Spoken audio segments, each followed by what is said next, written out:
Welcome back, guys. So today's video is going to be a little bit of a recap video for week one, but also planting the seed for moving forward. So I want to make sure that I give you a good overview of what my training currently looks like, so you can kind of get an understanding of how my week kind of is looking, because I think that lays the foundation for the weeks coming up, and obviously gives you a little bit of an insight. But hang on. I went in to get a quick coffee before coming to shoot this video, and that took me 40 minutes waiting for a freaking coffee. I mean, where'd they fly to Bolivia to get the... Never mind. Anyway, so I had a bit of a breakthrough week this week. I touched on this in last week's video when I was sort of saying about getting out my own way just so I can sit down and create these videos, because, you know, and the reason I want to create these videos is to kind of take you on the journey with me. And that's not just the physical training side of things, because what I've realized this week is I'm going through a bit of a journey in terms of the creative side of things, being able to sit in front of the camera, have an idea, kind of, and then put that onto film and then get that published and get that posted. Because again, with the Sohei Training Club encapsulates way more than just the physical components of training, right? Sohei stands for monk warrior. So the warrior side of things is the physical training. That's the weightlifting, the running, the marathon training. And then the monk side of things is more the internal struggle, you know, and that's something that we all go through, like whether we want to admit it or not, right? We all have these internal battles, and I just want to become a bit more open to be able to share them with you. But what I realized this week was that there was a little bit of a block. There was still that element of caring what other people thought. And again, I touched on this in the last video, but essentially the way I've kind of broken that barrier down a little bit is by actually leaning into it. And the analogy that I like is, you know, if you want to get better at public speaking, you know, but you don't like it and you're not very good at it, the goal isn't to shy away from it. It's actually to lean into it more. And that is, again, I repeat this, that is doing the hard thing. It's getting yourself really uncomfortable doing something that scares the living shit out of you. You know, and to be honest with you, sitting in front of these cameras scares the living crap out of me sometimes. And I'm slowly massaging that out a little bit. And the way I've kind of figured that out this week is just do it, you know, post stuff on social media, whether it's camera facing stuff, and just start to articulate, because it breaks it down. Like within 2 days, I was just doing it. Now I've done 6 days in a row of, you know, I've been posting. One of the things I've been doing is posting a journal entry, you know, just laying my thoughts out onto a page, you know, which would normally be a private thing, and then just sharing it. I don't care what people think, or at least I say that externally. It sort of hit me a little bit that I do still care what people think, which I think is natural. And actually what I did is, after posting it a couple of times, I don't care anymore, you know, and actually that's a very relaxing and peaceful place to be, to not care what people think, and just so that I can be authentically myself and share that with you in terms of the ups and the downs of everything, right? Because again, a lot of this series is going to be about the marathon preparation, but we all go through the internal dialogues and the internal battles with ourselves, and the restrictions and the stickiness of anything we're trying to do in life. And that's a natural part of getting outside your comfort zone, right? Because if you was comfortable there, you wouldn't be outside your comfort zone. So yeah, so this week has been a bit of a breakthrough week in terms of the creativity side of things, allowing myself to just relax and create the things that I want to create. So I'm hoping that moving forward, this channel will definitely span a little bit more broader in terms of covering what obviously Sohei stands for, that monk warrior. So obviously the warrior side of things being the physical, and then the monk side of things being the more philosophical and life-related stuff that I'm really interested in. And I read a lot about it, and I have a lot of in-depth discussions with people about it, and I want to start bringing them to this channel. So fingers crossed. I mean, the proof will be in the pudding. But my plan is that there'll be more sort of bite-sized videos coming out along with these sort of longer, drawn-out sort of recaps, so to speak. So, right, so let's get into the training side of things. And so before we get into the actual running program and what I'm doing, what I wanted to really sort of start this video out was give you an overview of my training in general. And essentially, like, the title of this video is hybrid athlete, you know, marathon prep, because I've been training as a hybrid athlete essentially now for well over 2 years, you know, and the hybrid athlete being someone that prioritizes all things. So prioritizes the fitness side of things, your cardiovascular system, and trying to push that as far as you can, while still developing the strength, the muscular system as well. And then for me, that hybrid encapsulates the sort of more psychological side of things, the mindset stuff, with sort of things like meditation, journaling, reading, and all these types of things. And that for me is what is hybrid, and that's what So Haste sort of is really. It's a hybrid, you know, your monk warriors training of the mind, body and heart. And that's basically my overview of training, right, is to prioritize all of those things and to never put too many eggs in one basket, and to spread them out and try and develop everything to become the best possible version of myself, both physically and mentally. So that is what hybrid training is. So my week now kind of looks like, let's go through this, so my Monday, Wednesday and Friday is my lifting days, right? And I'll do another video discussing kind of how I do this, because otherwise this will be a 40-minute video. But they're my primary lifting days, right? Monday's an upper body day. That's off the back of Sunday's always my long run. So Monday, no running, off feet, and then just some upper body work. Tuesday is going to be a nice and easy run. And again, this is the program that Fletcher sent me over for the next 4 weeks. So I've kind of structured it accordingly. If that changes and evolves, then I'll obviously recap you as we go through this. But so Tuesday is always an easy run, or is currently for the next 4 weeks. And that's kind of roughly around 50 to 60 minutes through that. Wednesday is going to be a lower body lift day. And then Thursday currently is thresholds, with Friday then being a full body lift. Saturday, a short, easy run, looking at about 30 minutes, just ticking the legs over. And then Sunday is the long run, still done at an easy pace. So the same paces as the Tuesdays and Saturdays, but obviously we're going to build that volume up over time. So it's a 7-day-a-week program. Now, one thing I've realized, if I'm sort of having a bit of an overview of the week in general, like I'll get into the specifics of each of those components in a bit more detail. But one of the things I've realized is, as I think I might have mentioned in the last video, is that there's a responsibility that I've realized on myself, that this isn't just about the hour I spend training every day, right? Because of the volume of training that I'm going to be doing currently and building up to, it's something that I need to be aware of in terms of looking after my body. So making sure that I'm doing soft tissue work. That's one thing I've realized when I have a day or two where I neglect a bit of foam rolling and stretching. I feel that that costs me later down the line. So kind of on my habit checklist is now foam rolling and stretching every single day for at least 10 minutes. You know, just making sure we keep on top of it. The other thing I'm now going to be doing is trying to get a weekly massage in, at least for the next 3 or 4 weeks. Again, still carrying a little bit of a hangover on my right leg from that trip across Ireland. I felt it today run, just kind of tighten up on my bottom part of my IT band and around the front of my tibialis anterior.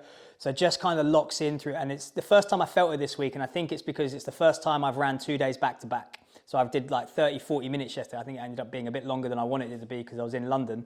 And then today was a long run of about 1 hour and 20.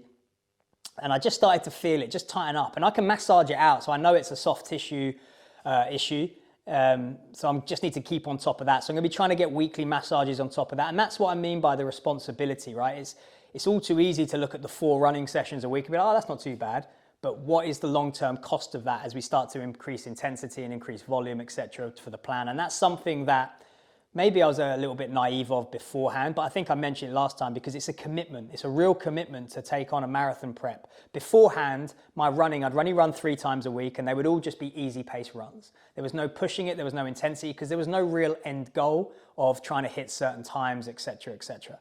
So now all of a sudden, as I look forward over the next sort of 10 weeks now, 10 weeks today actually, I realize that, wow, okay, as this starts to pick up, I need to be more vigilant in making sure that I'm looking after myself. I'm looking after the way I move, I stretch, and I'm not just compounding wear and tear onto my body. And that's something that I've really started to realize this week, and something that moving forward, I'm gonna be way more proactive about in making sure that I'm looking after myself. And again, I think if anyone's prepping for a marathon or thinking about it, this is something you need to take on. You know, the amount of calories you eat, you know, the amount of water you drink, all has to go up because your outputs are going up. And like I say beforehand, it wasn't quite as, I guess, I'm not going to say important, but it wasn't quite as pronounced because, you know, if I was feeling run down, I just wouldn't go for a run. Whereas now, over the next 10 weeks, whilst I can do that, that's a session I miss. And so these are things that I want to try and become a little bit better at. And this is, again, part of the journey of moving into this, right? So those are my sort of 4 running sessions a week. So I do my easy runs on a Tuesday, threshold work on a Thursday, nice short easy run on a Saturday, then long run on a Sunday. Monday's an upper body day, Wednesday's a lower body day, and then Friday is a full body day. Now, one of my critiques of a lot of hybrid training programs, and I've gone through YouTube and watched other sort of creators who are hybrid athletes look at their stuff, and I've even done programs of hybrid athletes and the stuff they put out there. And my critique, at least, is that they're taking a running program and a bodybuilding program and they just sort of mash them together. Whereas I try to take a bit more of a holistic bird's eye view of the whole thing, and for me is always training like an athlete. It's always looking after the way you move, because whilst this journey of moving into marathon prep and beyond, and like I want to do these ultras and I want to do things, none of that, I don't want to do any of that at the detriment of my long-term physical well-being and health. So it's always making sure that the very number one principle is that I look after my body and the way I move, so that it can serve me as I get to go into my 50s, 60s, 70s, that I'm still fit, I'm still active. I want to be doing this stuff all my life. So these are things that I really want to make sure that I'm being vigilant on now, to make sure that I never take my eyes off that main prize, and that I can always sort of look after the way I move, and that then will increase my performance and allow me to keep progressing, which is ultimately the main thing, okay? So key things I want to go into today is going to be going through those 3 main runs, okay? So we've got our easy runs, the thresholds, and then we've got the long run. And one thing I kind of realized in this week is that I have this tendency, I come from a background that is weightlifting, sprinting, all this type of thing, where it's effort, effort, effort.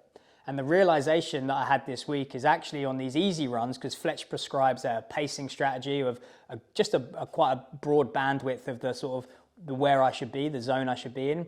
And I find it quite hard to run that slow. He's sort of programmed 6:09 to 6:21 off the top of my head. And I'm struggling with that. And that's something I need to get better at, because naturally I want to run quicker. So actually I kind of landed on it a little bit today quite nicely. I think my overall run for my 14K or 13K today was around that 5:55, still a little bit quicker, but way better than I have been, because my natural running pace, if I was to just not have a watch on and not be tracking it, I think would be around 5:30 for just an easy run. But we're training for a marathon, we're not going out for a run, right? So this is the mindset shift I'm having to do, and actually learning to relax into it and find a rhythm. And I found that way easier today when I took the headphones out and didn't listen to anything. So that's something I'll be playing around with, I need to get better at. And actually that carries all the way through even into the threshold work, because I enjoyed that session, which was a sort of a 2 kilometer warm up. I had 4 rounds of 1 kilometer at threshold. Now threshold is defined by a pace that you can hold, and I learned this after the fact, a pace that you can hold for around about an hour. Okay, so that's what threshold kind of means. So it's whatever you're running these kilometers at, you should be in your head thinking, right, can I hang this for an hour?